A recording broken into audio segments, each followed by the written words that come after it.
తెలంగాణలో పలువురు ఐఏఎస్ ఐపీఎస్లను ప్రభుత్వం బదిలీ చేసింది. సాయంత్రం వరకు సీఎం రేవంత్ రెడ్డి ఉన్నతాధికారులతో సమీక్ష నిర్వహించి అనంతరం వెంటనే రంగారెడ్డి జిల్లా మేడ్చల్ మల్కాజ్గిరి కలెక్టర్లను బదిలీ చేస్తున్న ఉత్తర్వులు జారీ చేశారు. ఇక దీనిపై మరింత సమాచారం మా ఇన్పుట్ ఎడిటర్ శ్రీనివాస్ అందిస్తారు. శ్రీనివాస్, బదిలీలపై అప్డేట్స్ ఏంటి చెప్పండి. రైట్ ప్రియా, ఏదైతే కొద్దిసేపటి క్రితమే 6 మంది ఐఏఎస్లను ఒక ఐపీఎస్ అధికారిని బదిలీ చేస్తూ రాష్ట్ర ప్రభుత్వం జీవో జారీ చేసింది. అయితే ప్రధానంగా చూసుకుంటే కనుక ఇక్కడ చర్చనీయాంశం ఏంటంటే సాయంత్రం వరకు కూడా 3 గంటల వరకు కూడా ఐఏఎస్లు ఐపీఎస్లు జిల్లా అధికారులతో ముఖ్యమంత్రి రేవంత్ రెడ్డి సమావేశం కావడం జరిగింది.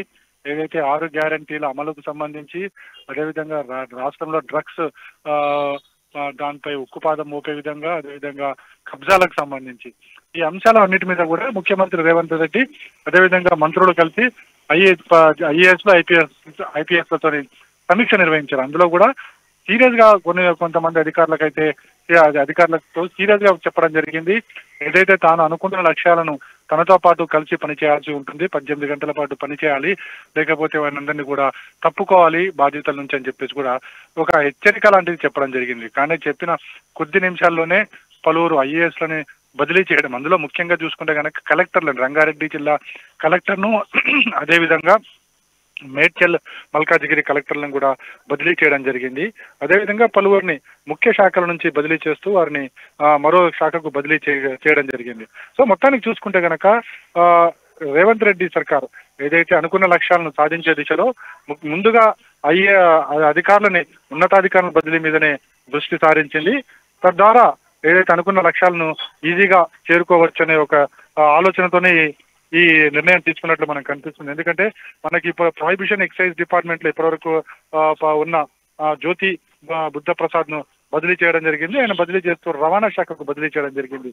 ఎందుకంటే రవాణా శాఖ ఇప్పుడు ప్రభుత్వానికి చాలా కీలకమైనది. ఎందుకంటే మహిళలకు ఉచిత బస్సు ప్రయాణం కూడా కల్పించారు. సో ఈ లక్ష్యాలను రీచ్ కావాలి, అదేవిధంగా ఈ విధమైన సమస్యలు తలెత్తకుండా ఉండడానికి జ్యోతి బుద్ధ ప్రసాద్ ను రవాణా శాఖకు బదిలీ చేసినట్లు తెలుస్తుంది. అదేవిధంగా ట్రైబల్ సెక్రటరీగా ఉన్న, స్పెషల్ సెక్రటరీగా ఉన్న శ్రీధర్ ను ఇప్పుడు తీసుకొచ్చి ప్రొహిబిషన్ అండ్ ఎక్సైజ్ డిపార్ట్మెంట్ కి బదిలీ చేయడం జరిగింది.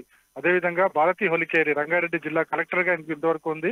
అయితే ఇప్పుడు ఆమెని జిఐడిలో రిపోర్ట్ చేయాల్సిందిగా ఆదేశించారు. ఎందుకంటే మనకు చూసుకుంటే కనుక హైదరాబాద్ చుట్టుపక్కల ఉన్న రంగారెడ్డి, మేడ్చల్లో కబ్జాలు అనేవి చాలా విపరీతంగా ఉన్నాయి. కొన్ని వేల ఎకరాలు రాజకీయ నేతల చేతుల్లో కబ్జా కోరల్లో ఉంది అని చెప్పేసి ముఖ్యమంత్రికి ఒక సూచన ఉన్న మీదటనే, వివరాలు ఉన్న మీదటనే బదిలీ చేయడం, కలెక్టర్లను బదిలీ చేయడం వెనుక ప్రధాన కారణంగా తెలుస్తుంది. ఒక రంగారెడ్డే కాదు, మేడ్చల్ కలెక్టర్ ని కూడా బదిలీ చేశారు. ఏదైతే గౌతమ్ పాత్రో ను కూడా మేడ్చల్ కలెక్టర్ గా ఆయనను కూడా బదిలీ చేశారు. తనని కూడా జిఏడికి రిపోర్ట్ చేయాల్సిందిగా కూడా ఆదేశాల్లో పేర్కొనడం జరిగింది. అదేవిధంగా శృతి రోజా ఇప్పటివరకు కూడా అడిషనల్ కమిషనర్ జిహెచ్ఎంసీగా ఉన్నారు. ఆమెను తీసుకొచ్చి ఇప్పుడు డైరెక్టర్ మనకి ఇంటర్మీడియట్ ఎడ్యుకేషన్ సెక్రటరీగా నియమించడం జరిగింది. అదేవిధంగా ఇంటర్మీడియట్ సెక్రటరీగా ప్రస్తుతం ఉన్న నవీన్ మిట్టల్ ని కూడా అక్కడ నుంచి రిలీవ్ చేయడం జరిగింది. ఇక మరోవైపు చూసుకుంటే కనుక ఈవి నరసింహారెడ్డి ఆయన ఇంతవరకు కూడా జిఐడిలో ఉన్నారు. ఇప్పుడు ఆయనని డైరెక్టర్ ట్రైబల్ వెల్ఫేర్ కి బదిలీ చేయడం జరిగింది. అదేవిధంగా మనకి చూసుకుంటే కనుక దేవేందర్ సింగ్ చౌహాన్ ఐపీఎస్ అధికారి ఇప్పుడు కూడా వెయిటింగ్ లో ఉన్నారు. తినని తీసుకొచ్చి ఇప్పుడు మనకి సివిల్ సప్లైస్ కమిషనర్ గా కూడా బదిలీ చేయడం జరిగింది. అంటే మొత్తానికి చూసుకుంటే కనుక ఇప్పుడు రాష్ట్ర ప్రభుత్వానికి ముందున్న సవాళ్లని ఎదుర్కొనే దిశగా, అదేవిధంగా సవాళ్లను అధిగమించి ఏదైతే రాష్ట్ర ప్రభుత్వం చేపడుతున్న 6 గ్యారంటీల పథకము పకడ్బందీగా అమలు అయ్యే విధంగా ఈ అధికారుల బదిలీ జరుగుతోంది అని చెప్పేసి కూడా మనం భావించాల్సి ఉంటుంది. అంటే గతంలో కూడా 2 సార్లు భారీ ఎత్తున ఐఏఎస్ల బదిలీలు జరిగాయి. ఇప్పుడు దానికి కొనసాగింపుగానే ఇది జరిగింది. అయితే ఇక్కడ ప్రధానంగా చూసుకుంటే కనుక ప్రభుత్వం మారినప్పుడల్లా కూడా ఈ బదిలీలు అనేది సహజంగానే ఉంటుంది. కానీ ఇప్పుడున్న బదిలీలు చూసుకుంటే కనుక ఏదైతే 6 గ్యారంటీలని అమలు దిశగానే ఈ బదిలీలు జరిగాయని మనం భావించాల్సి ఉంటుంది. ప్రియా, అలాగే శ్రీనివాస్, ఇంకా మున్ముందు ఇంకెవరినైనా ఇతర అధికారులను బదిలీ చేసే అవకాశాలు ఉన్నాయా? ఈ బదిలీల అంశం ఇంకా ఎన్ని రోజులు కొనసాగేటువంటి అవకాశం ఉందంటారు ఒకవేళ ఉంటే?